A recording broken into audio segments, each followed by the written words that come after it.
First ஹஸ்பண்டுக்கு பிறந்த குழந்தைய திருப்பி மீட்கணும் அப்படிங்கிறதுக்காக நடிகை வனிதா பல வழிகளில் போராடிக்கிட்டு இருக்காங்க. இதற்காக நீதிமன்றம் வரைக்கும் போயும் அவங்களுக்கு இன்னும் பலன் கிடைக்கவே இல்லை. இதனால நடிகர் ஆகாஷின் வீட்டின் முன் உண்ணாவிரதமும் நடத்தியிருக்காங்க. இந்த உண்ணாவிரதம் காரணமாக போலீசார் நடிகை வனிதாவை அரெஸ்ட் செஞ்சிருக்காங்க. இவங்களுக்கு நியாயம் கிடைச்சதா இல்லையா, இதோ பார்க்கலாம். சென்னை சாலிகிராமம் லோகையா காலனி 5வது குறுக்கு தெருவில் உள்ளதுதான் நடிகை வனிதாவின் முன்னாள் கணவர் ஆகாஷின் வீடு. கடந்த மே மாதம் 30ஆம் தேதி திங்கட்கிழமை சரியாக பகல் 12:30 மணிக்கு தனது 2வது கணவர் ஆனந்தராஜ் மற்றும் தனது மகள் ஜோவிகாவுடன் சாலிகிராமத்தில் வசிக்கும் தனது முன்னாள் கணவர் ஆகாஷின் வீட்டிற்கு காரில் இருந்து மளமளவென வந்து இறங்கினார் நடிகை வனிதா. இறங்கிய வேகத்தில் கொண்டு வந்த பெட்ஷீட்டை ஆகாஷின் வீட்டின் முன்பு விரித்தார் நடிகை வனிதா. அதில் நடிகை வனிதா தனது மகள் ஜோவிகாவுடன் ஹாயாக உட்கார்ந்து கொண்டு தனது உண்ணாவிரத போராட்டத்தை தொடங்கினார். நடிகை வனிதாவின் உண்ணாவிரத போராட்ட தகவல் போலீசாருக்கு போய் சேர உடனே வடபழனி உதவி ஆணையர் நந்தகுமார், விருகம்பாக்கம் காவல் ஆய்வாளர் மதியழகன் மற்றும் பெண் போலீசார் சம்பவ இடத்திற்கு விரைந்தனர். தனது மூத்த மகன் ஸ்ரீஹரி தம்மிடம் ஒப்படைக்கப்படாவிட்டால் சாகும் வரை உண்ணாவிரதம் இருப்பேன் என்பதுதான் நடிகை வனிதாவின் வாதம். ஆகாஷ் யாருங்க? After all is not even an actor, ஒரு சீரியல் ஆக்டர் கூட கிடையாது. ஆகாஷ்க்கு அவ்வளவு இது இருந்துச்சுன்னா அப்ப நான் யாருன்றதை நான் காமிக்கிறேன். நான் இங்க இருந்து தண்ணி குடிக்க மாட்டேன், சாப்பாடு சாப்பிட மாட்டேன், சாவுற வரைக்கும் இங்கதான் உட்காந்துருப்பேன். செத்தா என் பிள்ளையாலே நான் சாவுறேன்.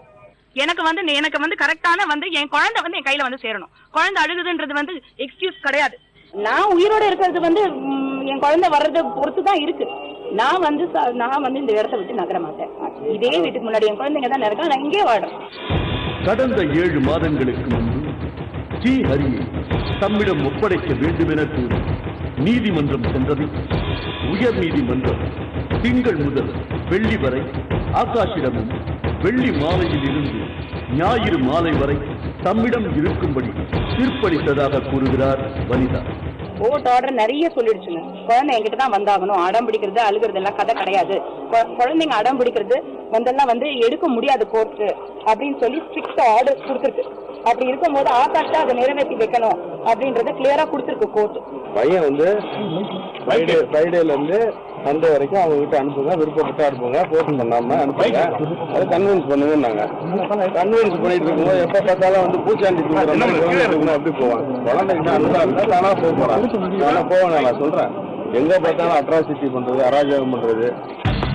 ஆனால் ஆகாஷ் தம்மிடம் தனது மகன் ஸ்ரீஹரியை கொண்டு வந்து ஒப்படைக்கவில்லை என்றதோடு அவனை துன்புறுத்தி தமக்கு எதிராக செயல்படும்படி மிரட்டி இருப்பதாகவும் சொல்கிறார் நடிகை வனிதா. என் புள்ள நார்மலா இருக்காங்க, பிரச்சனை என்ன தெரியுமா? கடைசியில என் புள்ளைய லூஸ் ஆக்குறாங்க. என் புள்ள பாவங்க, அவனை த்ரெட்டன் பண்ணி, அவனை வந்து மிரட்டி, அவனை வந்து அடிச்சு, அவனை சித்திரவதை பண்ணி, என்னை வந்து தப்பானவன்றத நம்ப வச்சு அந்த புள்ளைய வந்து நீ அங்க போனா அவனை கொன்றுவான்ற மாதிரி மிரட்டி வச்சிருக்காங்க. அப்படி இருக்கும்போது என்ன பண்ண முடியும் அந்த குழந்தை? அவன் போகணும்னா கொஞ்சம் அந்த மாதிரி நடந்துக்கணும் சார். அவன் கோர்ட்ல அன்னைக்கு சொல்லி அன்னைக்கு வந்து கிரிக்கெட் விளையாட்டு இருக்க பையனை வந்து வலுக்கட்டாயமா இழுத்தா என்ன பண்றது? அவன் அன்னைக்கு பக்கத்து ஆபீஸ்ல ஓடி போய் அங்க ஒழிஞ்சுக்கிட்டான். வந்து கூப்பிட்டு கொஞ்சம் கன்வின்சிங்கா பேசணும் இல்ல. நான் என்ன கன்வின்ஸ் பண்ணி அப்புறம் டியூட்டர் பண்ணிருக்கேன்றாங்க. நான் டியூட்டர் பண்றேன். 3 வருஷம் அவன் கூட இருந்தாலும் திடீர்னு வந்து எப்படி மாறுவான்? இந்நிலையில் ஏற்கனவே காவல்துறை ஆணையர் திருபாதியை சந்தித்து தமக்கு நியாயம் கிடைக்க முறையிட்டதாகவும் இந்த முறை தமக்கு நல்ல முடிவு கிடைக்கும் என்றும் நடிகை வனிதா ஒரு போடு போட்டார். கண்டிப்பா இந்த வாட்டி வந்து இதுல மாற்றமே கிடையாது. என் குழந்தை வந்து என்கிட்ட வந்து நியாயப்படி சட்டப்படி வந்து சேர்றதுக்கான எல்லா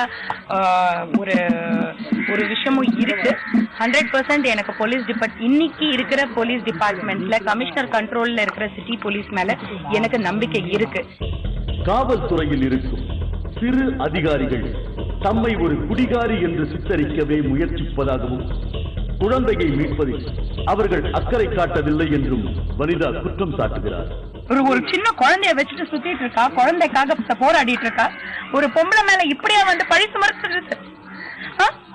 கேஸை கிடைக்கல புக் பண்றதுக்குன்னா உடனே வந்து அவ குடிச்சிருக்கிறா, அவ கலாட்டா பண்றா. இல்ல ப்ராஸ்டியூஷன்ல கேஸ் புக் பண்றது. போலீஸுக்கு வந்து இது அழகு இல்ல. இதுக்கெல்லாம் வந்து அநியாயமா கேஸ் புக் பண்ணக்கூடாது. அவங்க புக் பண்ணல, ஆனா வந்து என் மேல அந்த மாதிரி ஏதோ ஒரு பழி சுமத்தி இருக்காங்க, ஏதோ சொல்லிருக்காங்க. தனது மகன் தம்மிடம் ஒப்படைக்கப்பட வேண்டும் என்ற முறையீட்டை முதலமைச்சரின் போயஸ் தோட்ட இல்லத்திற்கு சென்று வாயிற் காவலரிடம் கடிதமாக கொடுத்திருப்பதாகவும் தெரிவிக்கிறார் வனிதா. ஆனால் வனிதாவின் கோரிக்கை நியாயம்தானா? குழந்தை விஜய் ஸ்ரீஹரி யார் வசம் இருக்க வேண்டும்? வனிதாவின் கோரிக்கையை குறித்து அவரது முன்னாள் கணவர் ஆகாஷ் வேறு மாதிரியாக கூறுகிறார். நடிகை வனிதா அராஜகமாக நடந்து கொள்வதோடு அவர்தான் நீதிமன்ற தீர்ப்புக்கு எதிராக செயல்படுவதாகவும் ஆகாஷ் தெரிவிக்கிறார். தனது மகன் விஜய் ஸ்ரீஹரிக்கு தாயிடம் செல்ல விருப்பம் இல்லாததால் தான் தாம் அனுப்பவில்லை என்றும் நீதிமன்ற விதிமுறைகளை மீறி நடக்கவில்லை என்றும் ஆகாஷ் கூறுகிறார். மேலும் சனி மற்றும் ஞாயிற்றுக்கிழமைகளில் வனிதாவிடம் செல்வதற்கு ஸ்ரீஹரி விரும்பவில்லை என்றால் மனநல மருத்துவர் பாப்பா குமாரியிடம் கவுன்சிலிங் செல்ல வேண்டும் என்று நீதிமன்றம் கூறியுள்ளதாக சொல்கிறார் ஆகாஷ். கோர்ட் என்ன சொல்லிருக்குன்னா, குழந்தை விருப்பப்பட்டானா அனுப்புங்க, ஃப்ரைடே டு சண்டே அனுப்புங்க. அப்படி குழந்தை வந்து போக விருப்பப்படல, பயந்தான், அழுகுறான்னா டாக்டர் பாப்பகுமார் கிட்ட போயிட்டு, ஏன்னா அவங்க சொன்ன டாக்டர் தான், சைக்காட்ரிஸ்ட் இருக்கான், அவங்க கிட்ட கன்வின்ஸ் பண்ணி அனுப்ப முயற்சி பண்ணுங்கன்னா, நான் 4 வாட்டி போயிட்டு வந்துட்டேன், போயிட்டு வந்து ட்ரை பண்ணா அவங்களும் இல்ல, போக மாட்டேன்றான், அடம் பிடிக்கிறான், கொஞ்ச நாள் ஆகட்டும், கொஞ்சம் கொஞ்சமா சேஃப்டியா பண்ணலாம். நான் தான் சொன்னேன், வந்து பேசணும், ஒரு சாக்லேட் வாங்கி கொடுக்கணும், ஒரு சினிமா கூட்டு போகணும், அப்படிதானே பண்ணோம். குழந்தைன்றது என்ன சார், நம்மளுக்கு என்ன பொம்மையா தூக்கிட்டு போறது? அதன்படியே தாம் மகள் ஸ்ரீஹரியை டாக்டர் பாப்பா குமாரியிடம் அழைத்து செல்வதாகவும் அவனுக்கு விருப்பம் இல்லாத போது வனிதாவிடம் ஸ்ரீஹரியை ஒப்படைக்க முடியாது என்றும் ஆகாஷ் அழுத்தமாக கூறுகிறார். இதற்கிடையில் காரின் ஓரத்தில் நின்று கொண்டு வனிதாவின் உண்ணாவிரதத்தை கண்காணிக்கும் 2வது கணவர் ஆனந்தராஜும் கடந்த 2 ஆண்டுகளுக்கு முன்பு வரை வனிதாவின் மகன் விஜய் ஸ்ரீஹரி, மகள் ஜோவிகா மற்றும் தமக்கு பிறந்த ஜெயனிகா ஆகியோருடன் தங்கள் குடும்பம் மகிழ்ச்சியாக இருந்ததாக தெரிவித்தார். வனிதா தனது மூத்த மகன் ஸ்ரீஹரியை விட்டு பிரிந்ததில் இருந்து தங்கள் குடும்பமே சோகத்தில் இருப்பதாகவும், ஒரு கணவராக தம்மால் வனிதாவின் வருத்தத்தை போக்க முடியாமல் தாமும் தவிப்பதாகவும் கூறுகிறார் ஆனந்தராஜ். நவம்பர் 7th இருந்து all I can say வந்து ஒரு ஹாப்பியான family. After second marriage, after having step kids, after having own kids, we had a most happiest family. இன்னைக்கு வந்து ஷேட்டராக நிற்குதுங்க. It's completely shattered. பசங்க இதில் கான்சென்ட் பண்ண முடியல. ராத்திரி ஆனால் குழந்தைங்க அழுறாங்க. ஒரு குழந்தை அண்ணா வேணா அழுறாங்க, தாய் என்ன பையன் வேணா அழுறாங்க. That house is like a கிரேவியார்டுங்க. ஒரு சந்தோஷம் எப்படி இருந்துச்சோ ஒண்ணுமே இல்லை. இந்நிலையில் விருகம்பாக்கம் இன்ஸ்பெக்டர் மதியழகன் தலைமையில் பெண் போலீசார் வனிதாவை கைது செய்து காவல் நிலையம் அழைத்துச் சென்று 151 பிரிவின் கீழ் வனிதா மீது வழக்கு பதிவு செய்யப்பட்டு பின்னர் விடுவிக்கப்பட்டார். ஏன் குழந்தை என்கிட்ட வந்து சேரணும், நியாயப்படி ஒரு தாய் கிட்ட வந்து குழந்தை சேரணும், சட்டப்படியும் சரி நியாயப்படியும் சரி குழந்தை வந்து சேரணும். அதுக்கு லா அண்ட் ஆர்டர் வந்து என்ஃபோர்ஸ் பண்ணணும், சாக்கு போக்கு சொல்ல முடியாது. அதுக்கு வந்து போலீஸ் டிபார்ட்மெண்ட் வந்து ஸ்ட்ரிக்ட் ஆக்ஷன் எடுக்கணும்.